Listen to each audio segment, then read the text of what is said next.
about a very important health concept known as the triangle of health. The triangle of health starts at its core, and at the core is the DNA. And many people have been told that we're doomed to disease if our parents had disease. So, for example, if your mom and dad have diabetes or heart disease, that you're basically preloaded to have those same conditions. And nothing could be actually further from the truth. DNA is not good or bad. DNA behaves based on the way we treat it. Let me give you an acute example. If you go underwater and try to breathe, you're obviously going to drown. And that's an example of misbehaving or treating your DNA in a bad way. Obviously, you don't have gills, so you're not going to extrapolate oxygen from water. So going underwater and trying to breathe is putting the DNA in an environment that it cannot possibly survive. And most illnesses are not so obvious and not so acute as going underwater and trying to breathe.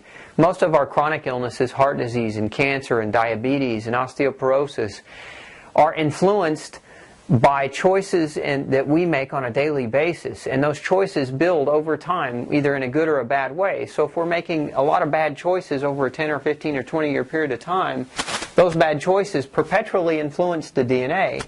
And what ends up happening is the DNA, in essence, is frowning. That's what disease is. It's when we put our DNA in an environment that's not conducive to its nature.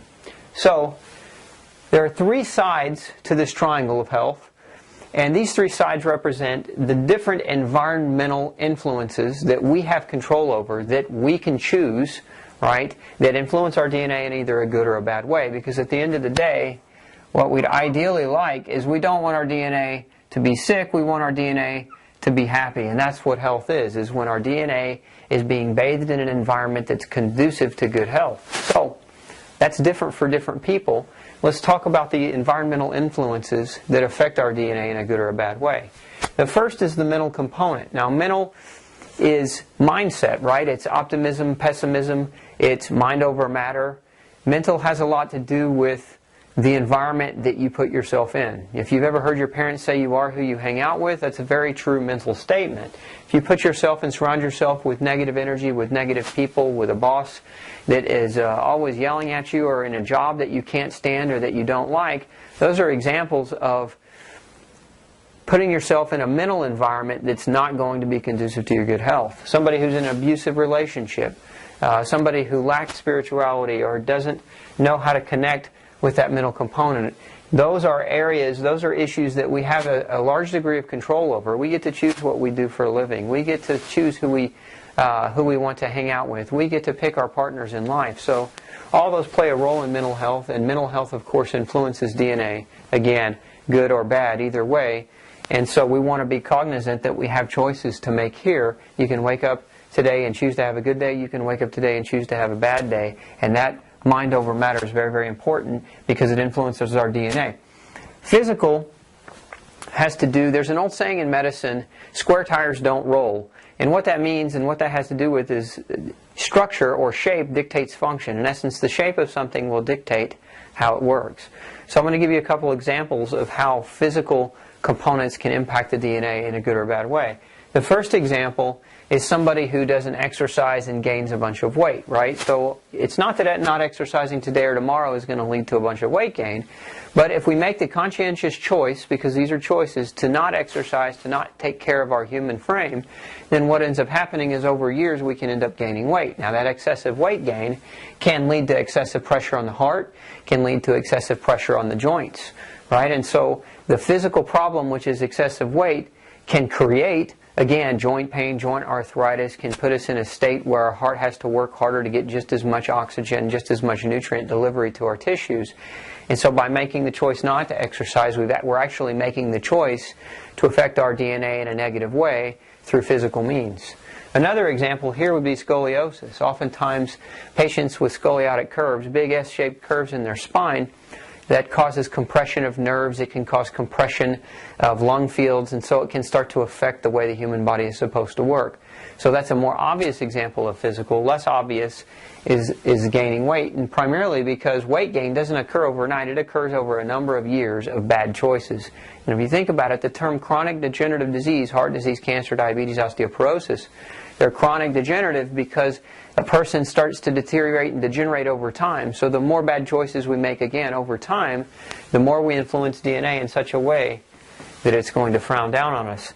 The third side of this equation, and the side that doctors should be very, very focused in on, doctors who run lab tests and doctors who are trying to discern the origins of disease in patients, should be very, very honed in on biochemistry. Now, biochemistry or chemistry can be summarized in two basic ways. And those two ways are simply this. One, foods, or rather environmental influences that we ingest, whether through breathing or through water or through food, that affect us in either one, a good way, or two, a bad way. So examples here would be, obviously, sugar is detrimental. So ingesting excessive quantities of sugar, really any sugar at all, is going to lead to biochemistry influence over the DNA that promotes cancer, that promotes diabetes, that promotes bone loss, that promotes heart disease, right? So that's one example of how a food or food-like substance can contribute to abnormal biochemistry. So you could have poor food choices, meaning eating too much sugar, drinking too many things like sodas, and eating too much candy, or eating too many things that are high in the types of fats that are not conducive to good health, because obviously not all fat is bad for us. But man-made fat, hydrogenated fat, eating foods that are rich in that type of fat will have an influence over our biochemistry that is counterproductive to human health. So we can have food that affects chemistry, and then we can go even deeper and we can say, well, the food is supposed to supply vitamins and minerals. And so if we look at it very simply, we've got food that affects chemistry, and food is broken down into nutrients, and those nutrients are vitamins and minerals. And vitamins and minerals are the building blocks to biochemistry. As a matter of fact, every chemical reaction in your body requires a large sum of different types of vitamins and minerals for those chemical reactions to be able to even work. So if our food is not providing adequate quantities of vitamins and minerals, then we have an influence over our DNA that has an outcome that is poor health. For example, not eating enough foods that contain magnesium and calcium will lead to a chemical reaction that causes your blood vessels to constrict more frequently, and that restricts the flow of blood, and that subsequently will increase your blood pressure, increase the heart rate. And so now, through chemical deficiency, through vitamin mineral deficiency, we've actually induced a form of heart disease by affecting the way the DNA behaves. So again, it's the choice. It's choosing foods that are low in calcium, choosing foods that are low in magnesium, choosing foods that are high in sugar, high in hydrogenated fats, that would influence the chemistry in such a way that creates disease. Now, sometimes we say food is good for us in general, but sometimes there are foods that can be bad for us that are not quite as obvious as sugar and hydrogenated fat. And so that would be, an example of that would be something that we are allergic to, or something that we are intolerant to. Now, there's a difference between allergic and intolerant, and those basic differences are: an allergy is when we eat a food that our immune system doesn't like, and so we have an immune system reaction to that food. And intolerance is when we eat a food that we can't digest very well, and so the inability to digest that food leads to waste products that are forming in the intestines that now affect the health of the intestines, and so can create all other types of problems as a result. An example here would be lactose intolerance. An individual can't digest properly the sugar found in milk, and so the bacteria within the intestines start to ferment that sugar, and that can create alcohol. And of course, alcohol is not good for us, and so if we're intolerant to dairy and we're eating dairy on a regular basis, we're constantly producing alcohol. We're constantly producing waste products as a result of bacterial fermentation of that lactose, and that's going to influence the chemistry and the DNA in a way that's negative, or in a way that promotes disease. So you've got food allergies and food intolerance, and this is unique to an individual. So we might have an individual with, for example, a gluten intolerance or a gluten sensitivity, and so if that individual is following the status advice that most people get, which is eat plenty of whole grains, then that individual is going to end up being sick. If a person has a peanut allergy, obviously you're not going to want them to eat peanuts, because that's going to create an anaphylactic biochemistry reaction that leads to an acute situation that could potentially kill a person. So we've got food as being the breakdown as vitamins and minerals, and we've also got foods being one man's food is not necessarily good for another man. So we've got, one man, what's poison for one man may be healthy for another. And so this is very, very individualistic. And so doctors that are treating patients and trying to discern the cause and the origin of disease or dysfunction should be looking at food first, and they should be ruling in and out food allergies, vitamin and mineral deficiencies as a core to investigate biochemistry. Now, one other element of biochemistry that oftentimes does get talked about is infection. And so you can have, for example, we said chemistry is defined as two things: things that come into the body that hurt the body, things that come in that can help the body. So food obviously can be a helper or a hurter, vitamins and minerals helpers, but infection is something that can come in the body and create damage and create problems. So you've got bacterial infection, you've got viral infection, you can have parasitic infection, yeast infection. These are all just different elements that can have an impact, again, over the chemistry that can influence the behavior of the DNA. So that's chemistry in a nutshell. So we've got physical, biochemical, and we've got mental. All three influence the DNA either in a good or a bad way. But the other component here is that they all three influence each other. So, for example, physical, if you don't exercise, you can become depressed because you're not making endorphins and enkephalins. That depression leads to what? An inability to want to exercise. So generally a depressed person doesn't feel like exercising, and a person who doesn't exercise gets depressed, right? And depression is actually a chemical abnormality of an absence of certain types of nerve chemicals or neurotransmitters. So you can see each side affects the other. Chemically speaking, we got a magnesium deficiency. Magnesium is a mineral, right? And a magnesium deficiency can cause a physical muscular tightening. It can lead to muscle cramps and muscle spasms. Magnesium deficiency can make your blood thicker, and so it's harder for your heart to pump your blood. And that leads to less oxygen to your muscles, so now your muscles can start to deteriorate and atrophy. Now we have deteriorated, atrophied muscles, and it hurts to exercise, so we don't, and so we become mentally depressed. And so I say this just as examples so that you get a general idea that each side affects the other side. Each side influences the DNA, and ultimately the outcome of the DNA is what we're after. We're after that happy outcome. So if you have in medicine, which is what you have in medicine primarily, is you have doctors who focus on artificial manipulation of chemistry.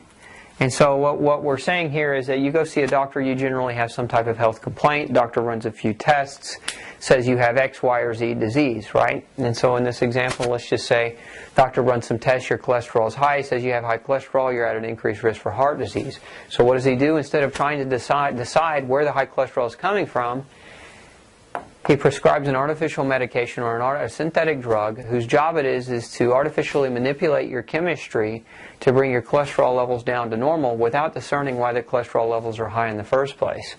And so that can be very, very problematic in trying to recover and in trying to restore health or in trying to be healthy in general, because every drug, no matter how we artificially manipulate chemistry, every drug has what we call a risk-benefit ratio. And that risk-benefit ratio is the benefit of the drug worth the risk of the side effects that the drug induces? And so in the case of cholesterol medications block vitamin D, block coenzyme Q10, and so deficiency of those two nutrients can actually cause heart disease. I know it sounds kind of ironic that we would use a chemical to lower the risk for heart disease that ends up inducing vitamin deficiencies that can actually contribute to heart disease. But that's the crazy world that we live in. So artificial manipulation of chemistry absolutely never works unless we're talking about something acute like an infection. If you have a bacterial infection and require an antibiotic for treatment, then using an antibiotic would be a good example of where artificially manipulating chemistry on a temporary basis would lead to a positive outcome that would allow a person to basically restore their health.